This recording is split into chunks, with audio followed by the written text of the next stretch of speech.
Paano nga ba magpabunga ng niyog? Yan ang ating aalamin ngayon.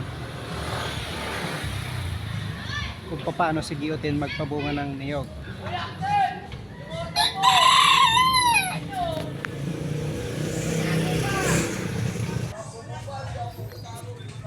Yan. Meron tayo ditong asin at tubig. Itong asin, timplay natin sa tubig. Pero merong sadyang abono para sa niyog, pero ito na lang asin ang gagamitin ko. Yan. Lagyan natin dyan sa tubig. Yan. Hindi natin ubusin, masyadong marami. Hindi pa ito sa panggulay. Ating tutunawin yung asin dito. Hindi na makita. Atras-atras na yung ano. Yan. Nakita nyo ito, yung mga ugat ng niyog. Yan ang ating babasain ito. Palibot.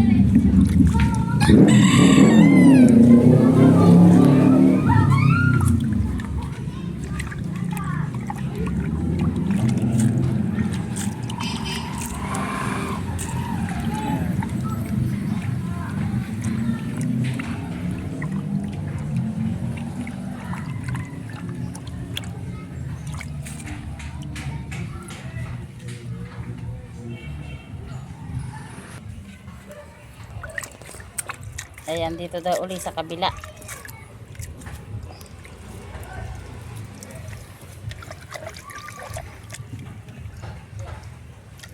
Hindi pa natutunaw yung ibang asin, no? Tagal matunaw yung asin. Pero okay lang kasi pag umulan naman yan, kahit yan ay, kung halimbawa doon sa malayo sa tubig, pwede namang asin lang pag tag-ulan. Lagyan nyo lang ng asin sa malapit sa kanilang puno. Kasi pag umulan naman, matutunaw naman yung asin ng ulan. Ito kaya ginamitan ko lang ng tubig kasi may tubig naman dito. Paikot ang Pero kung yung malawak yung inyong niyugan, ng kahit wala na kayong tubig, lagyan nyo lang ng asin yung mga puno ng niyog ninyo. tubig na may asin. Pwedeng walang tubig, kahit asin lang, basta tag-ulan. Kasi yan namang asin na yan ay matutunaw yan ng ulan. Okay, thank you guys. At tayo pala mag-harvest na rin ng ng buko. Ito. Ayan, harvest ng buko. Harvestin natin yan. Ilang taon na ba yung bunga? Baka matamaan ako dyan. Ay, dalawang Ayan guys, okay. Abot niya. Nakapanto lang siya dyan sa sa bakod. Paano muna pala? I-push mo muna. At paabot ako ng itak. No? Ayan na game. Sige mo na. Ayan. Naka-play na ulit. Play na ulit. Oh, itong isang ganito niya, oh. Dalawa na agad yung bunga, oh. Pagkasama, kunin mo ng magkasama para pakita mo ng malapit. Kasi malayo eh. Yan guys, Yan, oh. Oh. Yan. Dalawa yung Isa lang yung nila, yung dalawa mayangan. yung bunga sa isang ganito. Yung ganito niya. Yan guys, Isang tangkay pero dalawa yung bunga. Ayan. Napakaganda naman ng nyug na to. Ilan kaya yan? 4 na. Abot lang. Yan guys, oh. Oh, ito pa, isa, oh. Dalawa din ito.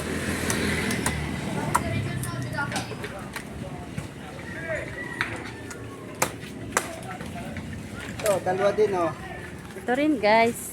Oh, tinan mo, isang tangkay pero dalawa yung Isa bunga. lang ang tangkay niya guys. Oh, ayan. Ayan guys, oh. Ibaba ko muna kasi mabigat guys. Kunin ko ba lahat? O magtira ako ng panggata? Madami na tayong tatlo lang yung panggataan natin. Hindi naman yan sabay-sabay maigata eh. Oo. Sige, magtira ka ng ano, mga dalawa. Dalawa lang? Sige. Kasi ano, dapat sana inano muna kung buko pa yan. Buko pa kaya yan? Hindi pa natin natingnan kung... Hindi pa na testing yung ano tingnan eh. natin. Ang dami nang nakuha. Pero sigurado ako, ito'y may laman na. Kasi, Dito tayo, guys. kasi anong date na ngayon? 16? 16 ba ngayon? 16 yata, hindi ko Yan ay isang bisis lang naman sa isang buwan eh. Yung pag at gis may laman na yan. Ayan, Ngayon ay subukan 16 muna. na sigurado may laman ito. Testingin muna ang isa guys para siguradong buko pa siya. Para makita din nila na may Or laman mura talaga. pa siya. Ayan, buko pa siya. Mura na. Mura siya. Ayan, tamang-tama lang yan guys. Tapos ano, tikman natin kung matamis yung ano. Lagyan natin ng gatas. Sige. Bili mamaya. Ang tamis ng kanyang tubig. Ikaw naman, inom ka rin. Sarap. Inom ka din. Yan, inom din si Alin Kay ng tubig. Tubig ng mura. Busin mo na. Sarap guys. Matamis.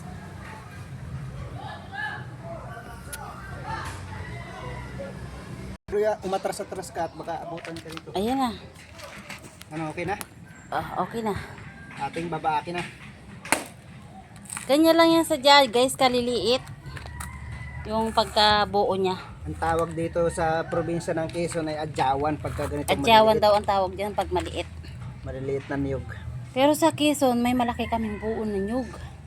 Pag nakauwi kami guys, yun, pakita ko rin sa iyo yun.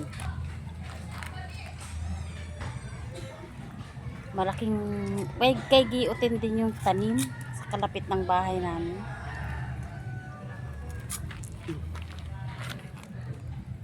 Bumura tayo, murang Quezon. Pag nasa Quezon kami guys, yun namang tanim ni giutin doon na nyug. Sa kalapit din ng bahay namin. Ang laki nun guys. Mahilig magtanim si Giyotin ng niyog. Mahilig yan magtanim guys. Magniniyog kasi si Giyotin, wala pa sa pagkabata. Sa Quezon Province ang produkto ng mga niyog. Nasaan ka ba ngayon? Dito kami sa Montalban. Nandito ka pala. Atin ang kayurin. Kakayurin na guys. So yan yung mabilisan lang na pagkakayod. Hindi katulad nung ano, yung maliliit ang hibla ng pangkayod yan. Meron kami guys, kaya lang matagal naman Ganito yan pagkain. bago matapos. Yan guys. Harap. Yan. Nagmumura.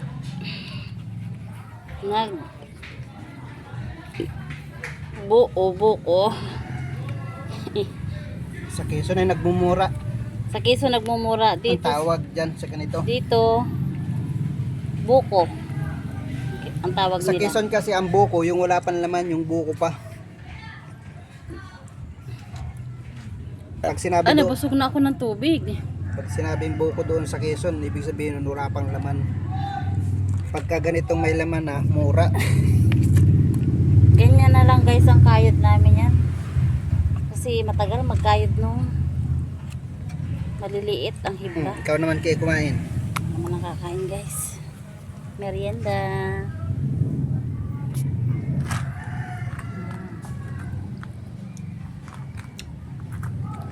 Sarap. Kain tayo guys ng buko. Bye-bye. Bye. Thank you for watching.